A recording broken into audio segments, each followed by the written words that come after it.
ಕಾಮಸಮುದ್ರ ಗ್ರಾಮದಲ್ಲಿ ಇಸ್ಪೇಟ್ ಅಡ್ಡೆಯ ಮೇಲೆ ಪೊಲೀಸರು ದಾಳಿ ಮಾಡಿದ ಸಂದರ್ಭದಲ್ಲಿ ಗ್ರಾಮದ ಕೆಲ ಪುಂಡರು ಪೊಲೀಸರನ್ನೇ ಎಳೆದಾಡಿ ಕಲ್ಲು ದೊಣ್ಣೆಗಳಿಂದ ಹಲ್ಲೆ ನಡೆಸಿರುವ ಘಟನೆ ನಡೆದಿದೆ. ಚಿತ್ರದುರ್ಗ ಜಿಲ್ಲೆಯ ಚಳ್ಳಕೆರೆ ತಾಲೂಕಿನ ಕಾಮಸಮುದ್ರ ಗ್ರಾಮದಲ್ಲಿ ಈ ಒಂದು ಘಟನೆ ನಡೆದಿದೆ. ಯುಗಾದಿ ಹಬ್ಬದ 2ನೇ ದಿನ ಈ ಘಟನೆ ನಡೆದಿದ್ದು ಸಾಮಾಜಿಕ ಜಾಲತಾಣದಲ್ಲಿ ವಿಡಿಯೋ ವೈರಲ್ ಆಗಿದೆ. ಇಸ್ಪೇಟ್ ಆಡುವ ಖಚಿತ ಮಾಹಿತಿ ಆಧರಿಸಿ ಪರಶುರಾಮಪುರ ಪಿಎಸ್ಐ ಪ್ರಶಾಂತ್ ನೇತೃತ್ವದಲ್ಲಿ ಪೊಲೀಸರು ದಾಳಿಯನ್ನು ನಡೆಸಿದರು.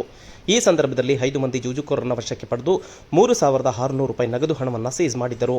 ಇದರಿಂದ ಆಕ್ರೋಶಗೊಂಡ ಗ್ರಾಮದ ಕೆಲವು ಪುಂಡರು ಪೊಲೀಸರ ವಿರುದ್ಧವೇ ತಿರುಗಿ ಬಿದ್ದಿದ್ದು ಪಿಎಸ್ಐ ಪ್ರಶಾಂತ್ ಹಾಗೂ ಪೊಲೀಸ್ ಪೇದೆ ವಿಜಯ್ ಸೇರಿ ಹಲವರ ಮೇಲೆ ಎಳೆದಾಡಿ ಹಲ್ಲೆ ನಡೆಸಿದ್ದಾರೆ.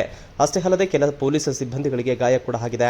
ಅಲ್ಲದೆ ದಾಳಿಯ ಸಂದರ್ಭದಲ್ಲಿ ಸಿಕ್ಕಿದ್ದ ಕೆಲವರನ್ನು ಗ್ರಾಮದಲ್ಲೇ ಬಿಟ್ಟು ಹೋಗಬೇಕು, ವಶಕ್ಕೆ ಪಡೆದ ಹಣವನ್ನು ಕೂಡ ಕೊಟ್ಟು ಹೋಗಬೇಕು ಎಂದು ಪಿಎಸ್ಐ ಪ್ರಶಾಂತ್ಗೆ ಆವಾಜ್ ಹಾಕಿದ್ದಾರೆ.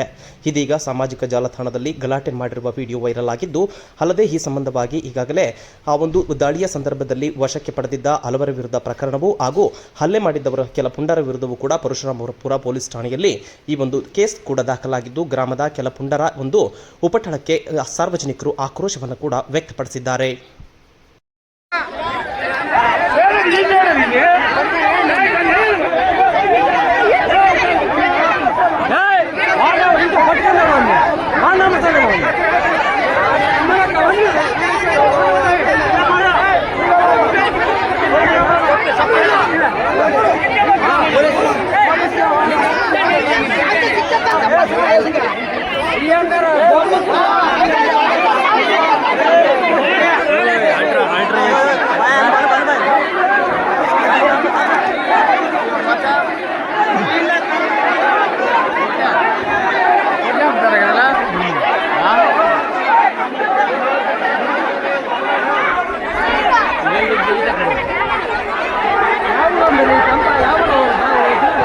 ವಾಯುಪುತ್ರ